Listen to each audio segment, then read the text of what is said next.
Temos outro tipo de falha de inicialização, que é quando o aparelho consome e trava no consumo, certo? Pressionou o power, travou ali em 100, 150, é um tipo aí de falha de inicialização por setor secundário. Uma outra falha que costuma dar bastante, né, em inicialização é quando pressionamos o power, o consumo, né, não sai do zero, ok? Consumo não sai do zero. Então, consumo não saiu do zero, falha de inicialização também, né? Outro tipo de problema de inicialização, o aparelho liga e fica travado na logo. Então, a gente tem aparelhos que liga, trava na logo. Perdão, pessoal.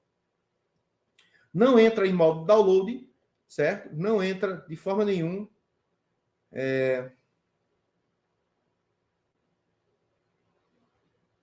Deixa eu ver aqui. A gente responde lá. Então, a gente tem aparelhos que ligam normalmente, né?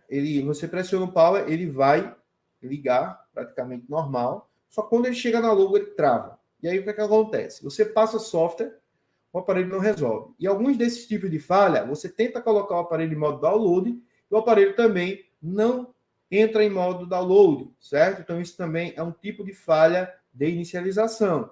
Cada uma dessas falhas que eu estou falando aqui para vocês, ela tem, né, um tipo aí de característica, e tem um tipo de protocolo a ser seguido, ok? Uma outra falha também, que a gente costuma pegar muito de inicialização, é o aparelho liga, mas depois desliga, beleza? O aparelho liga, passa em torno de 1 minuto ligado, depois desliga, ou quando entra em stand-by, ele apaga, não sai do stand-by, também pode estar associado a algum componente de inicialização. Beleza, galera? Então, ó, são as 5 falhas, né, mais conhecidas aí dos técnicos. Consome, cai a zero. Consome, trava. Consumo não sai de zero quando pressiona o power. Liga e fica travado na logo. Liga, mas depois desliga, ou quando entra em stand-by, ele não acorda mais. Ok? Vamos começar aqui a falar sobre, por exemplo, da falha consome e cai a zero. O que pode ser? O que deve analisar? O que eu preciso compreender para resolver esse tipo de falha, né? E tudo mais. Vamos lá. Primeira coisa que a gente deve avaliar ou entender é o seguinte. No processo de inicialização, entenda, vamos supor que você está... Sua casa aí, ela tem o térreo e tem o primeiro andar, certo? Você está querendo sair do térreo para você chegar no seu andar número 1, né? Primeiro andar ali. Para você chegar até o andar número 1, você vai ter que subir uma escada. Beleza? Então, do ponto A ao ponto B, a gente tem uma escada que a gente pode chamar, né, de processo ou protocolo. Trazendo para a inicialização, estou querendo deixar com termos bem populares, né, para que muitas pessoas que às vezes não têm, né, um conhecimento da eletrônica e tudo mais, então a gente vai tentar utilizar o menos possível de termos técnicos, né, e utilizar aí o termo popular para o pessoal conseguir entender, né, realmente como funciona aí o processo de inicialização. E entendendo o processo de inicialização, fica muito mais fácil de você, né, aprender e analisar essas falhas. Então, ó, digamos que o smartphone, a gente tem o ponto A e queremos chegar no ponto B, certo? A gente quer chegar no software. A gente está aqui no hardware, quer chegar no software. A gente quer unir o hardware ao software. Então, digamos que temos uma escada até chegar lá. Essa escada a gente vai dar o nome de protocolo de inicialização. O que significa isso? Protocolo de inicialização, pessoal, nada mais é do que alimentações, certo? E sinais, linhas que precisam ser conectadas no ato do pressionado power, para que o Power Manager ele consiga acionar a máquina e comece um processo ao qual vou explicar aqui agora. É um processo simples. Quando você, por exemplo, quando o usuário, né, pressiona o power, o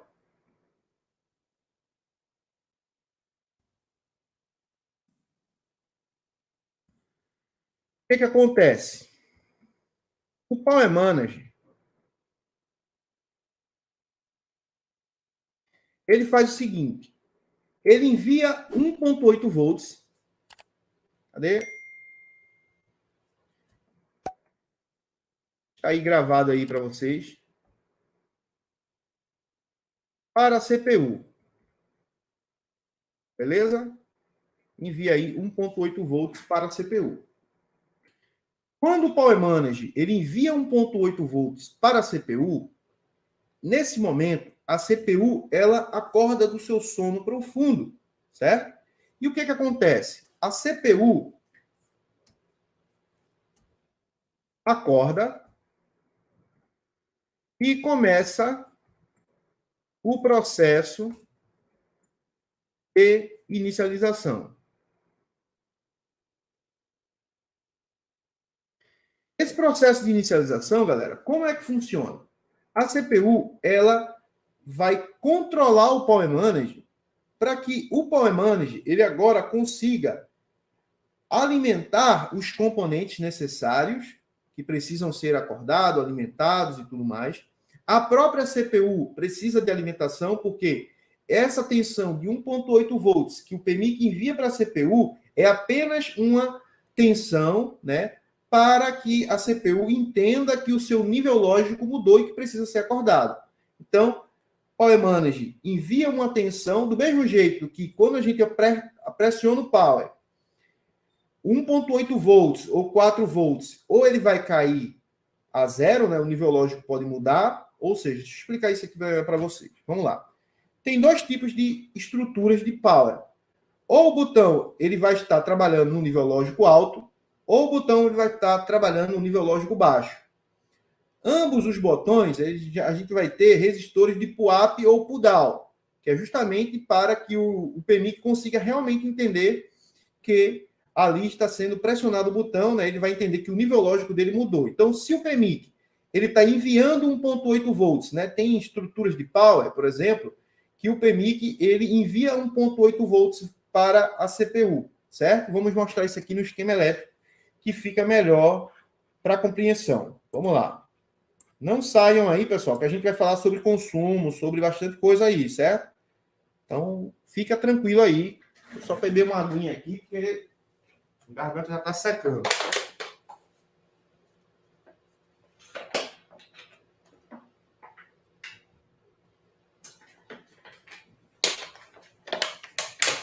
Isso aqui que a gente está explicando, pessoal, é justamente o básico da inicialização. Para você entender mais sobre isso, né, a gente tem um treinamento completo de falhas de inicialização. Inclusive, o link está na descrição do vídeo. Caso você queira conhecer, é só clicar no link para você ver quais são os assuntos que a gente aborda no curso. Presta atenção aqui. Vou colocar aqui. Vou pegar nesse próprio J7, né, já que está aberto aqui. Deixa eu fechar isso. E vamos aqui em cima. Vou explicar para vocês aqui. Vou abrir aqui o Hard Solution também. Solução de hardware. Vou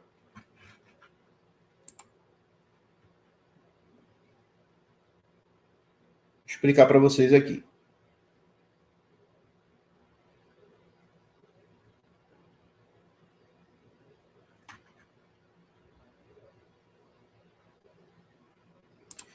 Eduardo, o consumo após o IF é um curto-circuito, geralmente, né? Geralmente é um curto-circuito na malha VPH-PWR e não consome, né? Não chega a consumir toda a tensão porque existe um OCP, não é OVP. OVP é Over Voltage Protector, né? Uma proteção sobre tensões altas, né? OVP. Inclusive, no setor de carga, a gente tem OVP. No IFPMIC, a gente costuma ter o OCP, né, que é Over Current Protection, né? Uma proteção aí contra correntes altas. Ok?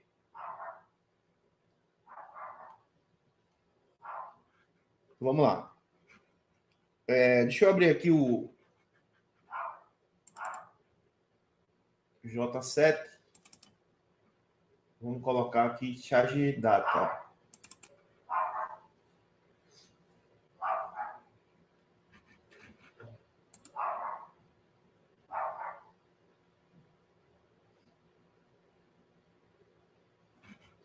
Pronto.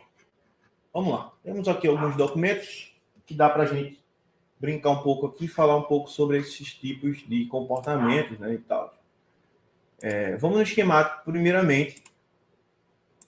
Vamos aqui, layout. E vamos buscar aqui o Power Manager. Beleza?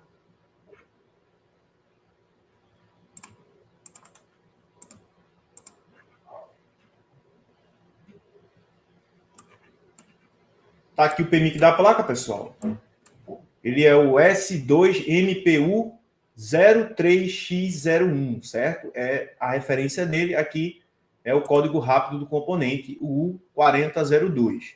Aqui no U4002, como vocês podem ver, a gente tem diversas linhas aqui ao redor.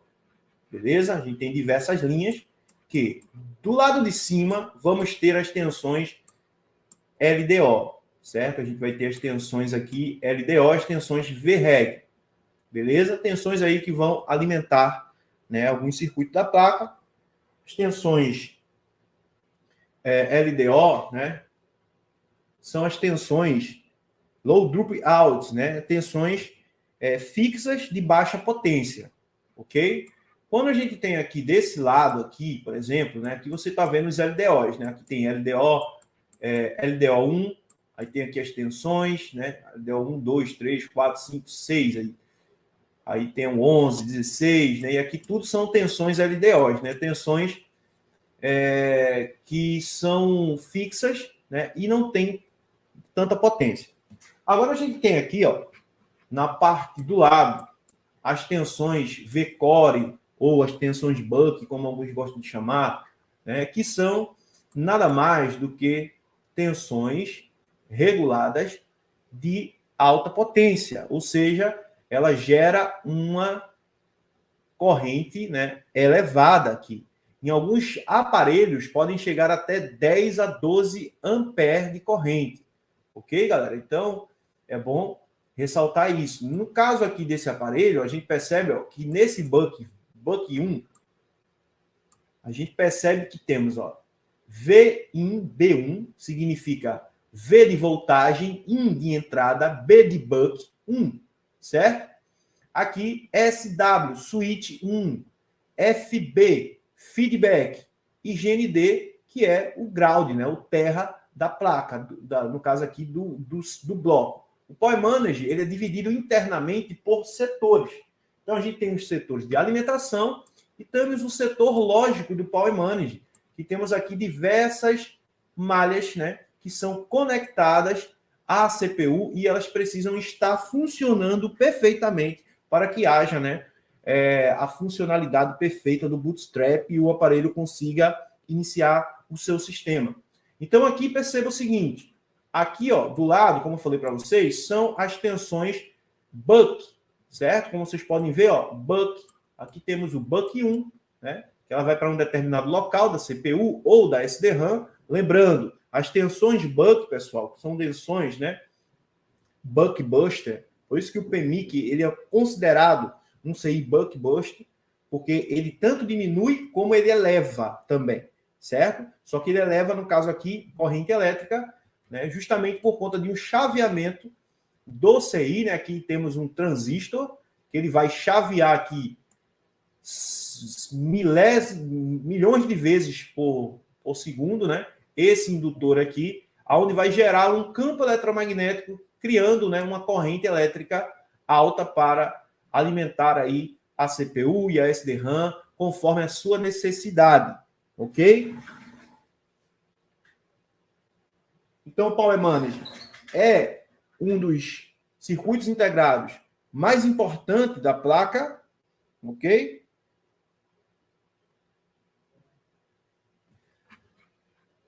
Ele faz parte, né, da inicialização da placa, é um componente muito importante em todos os âmbitos, né? Se temos uma falha de câmera, PMIC pode ser suspeito. Se temos uma falha de Wi-Fi, PMIC pode ser suspeito. Se temos uma falha de áudio, PMIC pode ser um suspeito.